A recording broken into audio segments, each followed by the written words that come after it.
11,000 students from Eseodo and Ilaje local government areas from different tertiary institutions across the country applied for the 2022-2023 bursary scholarship. Of the figure, 6,000 were qualified for the scholarship. Presenting checks to the beneficiaries, the Ondo State Governor, Oluwarotimi Akeredolu, said his administration would continue to prioritize and design education for all. Represented by the Secretary to the State Government, Princess Oladuni Odu, the governor admonished the students to shun social vices. Akeredolu emphasized that the purpose of the Osrc scholarship is to help brilliant but indigent students to achieve their purpose in life. He charged beneficiaries, who include undergraduate and postgraduate students from Ilaje and Eseodo local government areas, to use the opportunity. Before now, your scholarship was not this high. So he discussed with Mr. Governor, and Mr. Governor increased the amount we are receiving. This is because of the conviction of Mr. Governor about education. It's only education that makes you to know the world. Through education, poverty can be alleviated. Your eyes are opened to things that are happening around you. The chairman of Ondo State Oil Producing Areas Development Commission, Osrc, Sam Erejua, appreciated the state governor for providing a platform for him to serve. He said the scholarship was designed to specifically empower students from Osrc's mandate areas. Our youths are full of potentials. For us in Osrc, we are fulfilling one of our core mandates today, which is human capital development. We want to thank you. We appreciate you. On behalf of Mr. Governor, we say a very big thank you for your understanding. No single protest for the year. That is commendable. You have the reasons to protest, but you understand the situation of the country, and you agree with us to see this process through, and by the special grace of God, the bursary payment commences today. The beneficiaries appreciated the government and promised to make good use of the money. The event also featured a leadership summit organized for the students. Osrc has bridged the gap of financial challenge of less privileged students from Ilaje and Eseodo local government areas. Adewumi Taiwo, Osrc News.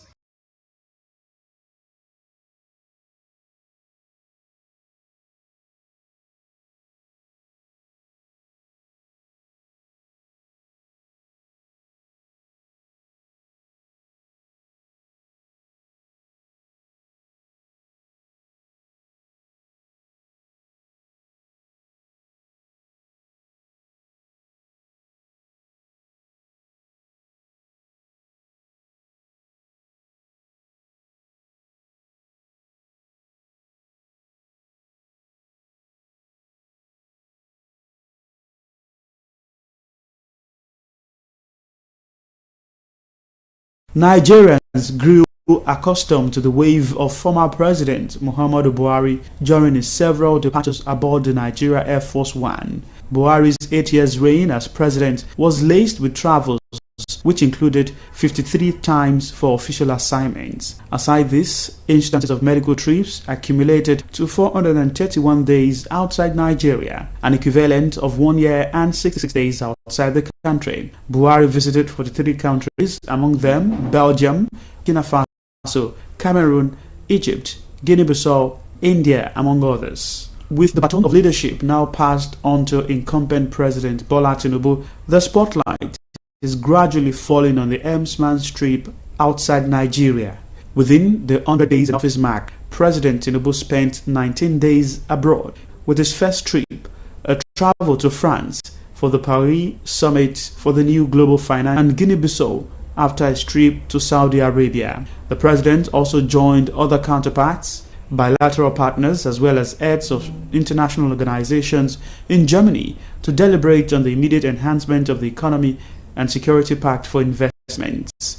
President Tinubu has successfully attracted a monumental $3 billion investment pledge from Indian investors to boost steel industry in the country.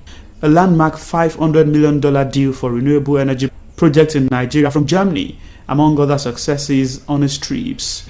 For some Nigerians, these trips are necessary, considering the need to harness the country's potentials. It's a lot for us in Nigeria in terms of economy.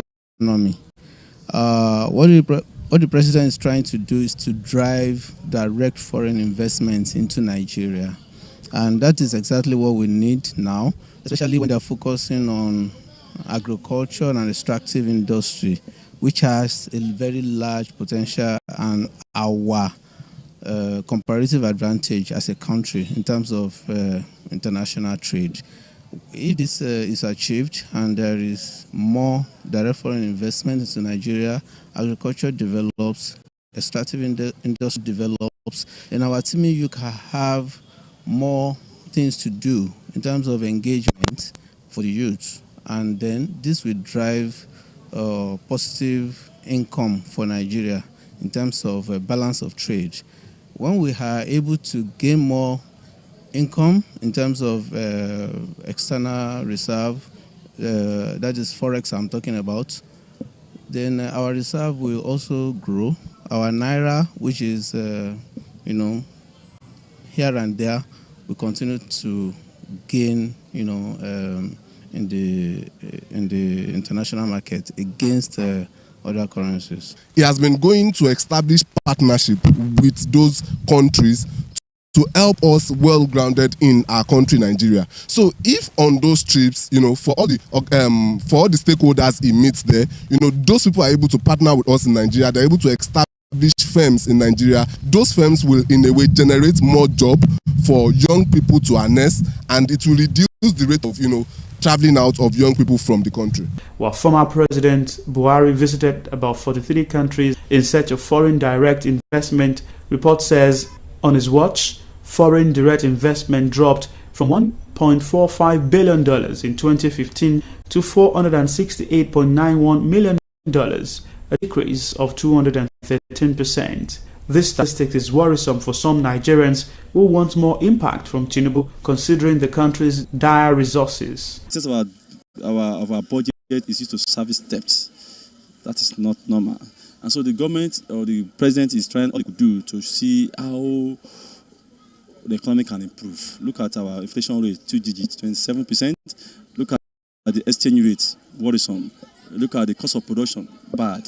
And so a lot of problem. And so if the government is getting around to see how we can get investors, maybe Africans or Asians, whatever, I'm not against that.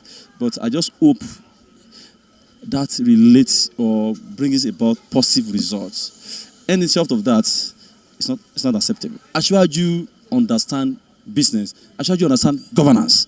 So I believe with his experience, with his knowledge, with people around him, the team, the economic teams around him, I believe they will do so. According to the 2023 budget, the president and the vice president will spend 2.49 billion naira and 846 million naira respectively on local and international travels. The 2023 travel budget for the presidency saw a 4.7% increase, with the vice president's rising by 8.7% over the preceding year. But Nigerians say these expenses must yield returns. Sahira Ribisala, Osrc News.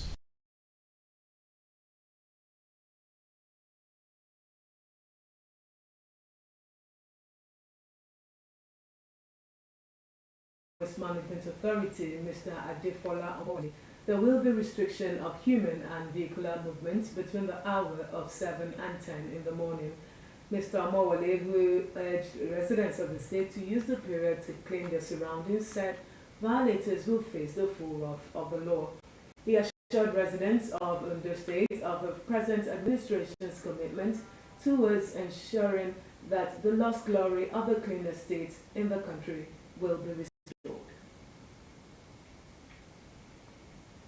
A federal high court sitting in Abuja has dismissed an application by the National Broadcasting Commission (NBC) seeking an order to set aside its judgment restraining the Commission from imposing fines on broadcast stations in the country.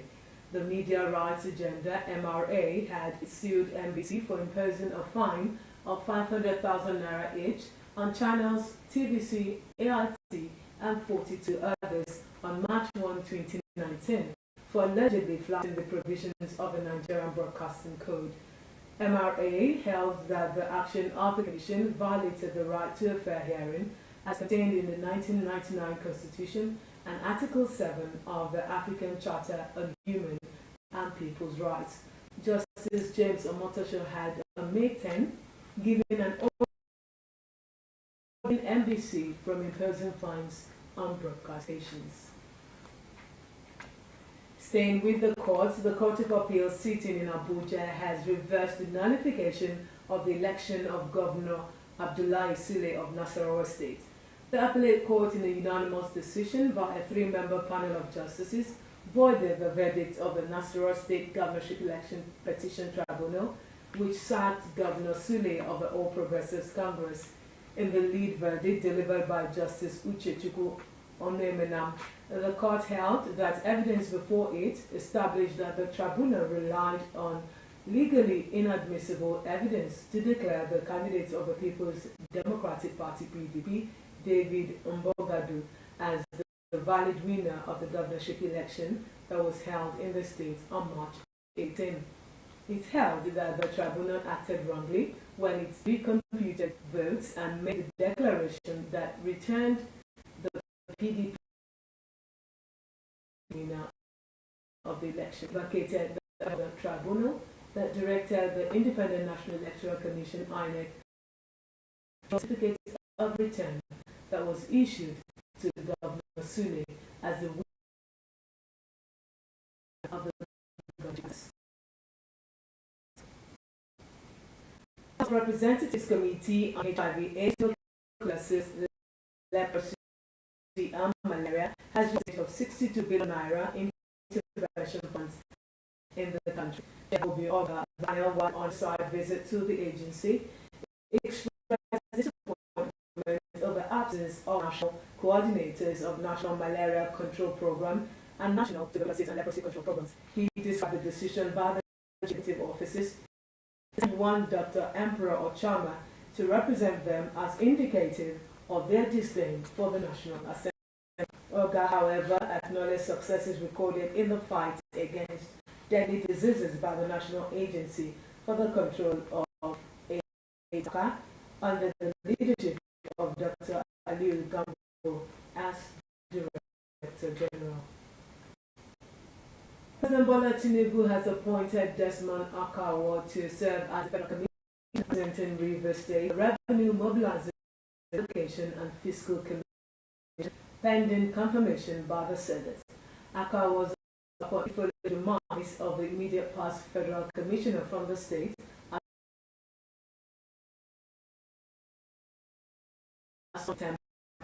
until his appointment. Akawo served as Nigeria's ambassador to South Korea and Minister of State of the Federal Capital Territory, among others. The President asked the new Federal Commissioner to deploy his robust experience across the government towards the comprehensive reformation of processes that will ensure the most efficient and productive utilization of allocation of 3 tiers of government in Nigeria.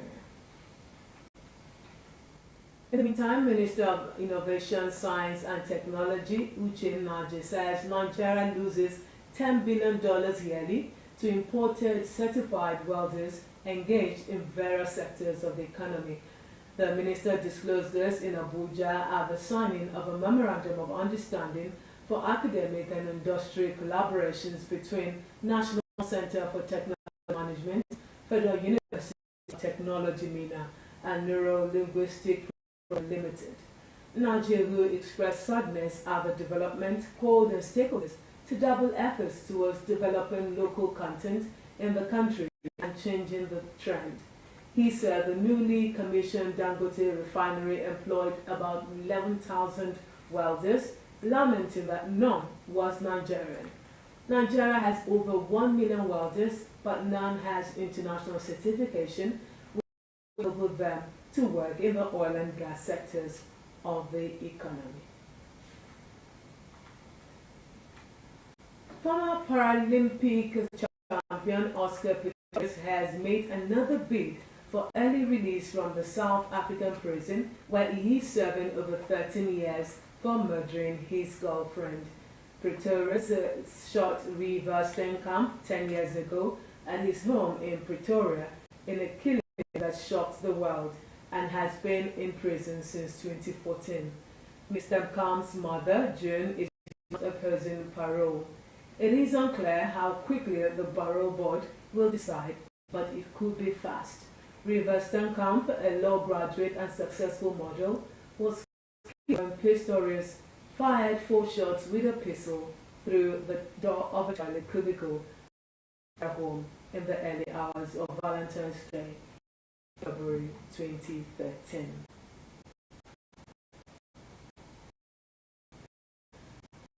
More than 100 people have died after severe floods in Kenya, Somalia and Ethiopia. Hundreds of thousands have been forced from their homes. Many had to swim to the city of higher grounds. Some could not make it. Weeks of torrential rainfall followed 3 years of drought across the region.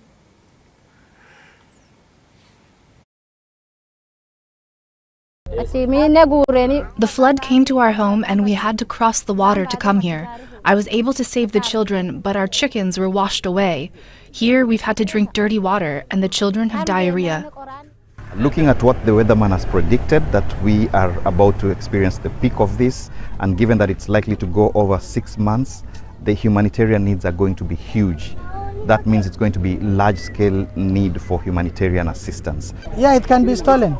The corruption can come in, when it is not well coordinated.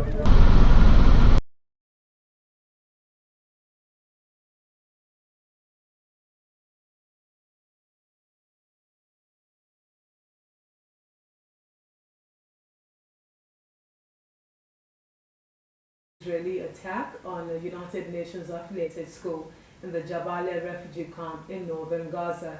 As the clock ticks down on the planned truce between the Palestinian group and Israel, Chris Gunners, a former spokesperson for the UN Relief and Works Agency, addressed the latest developments.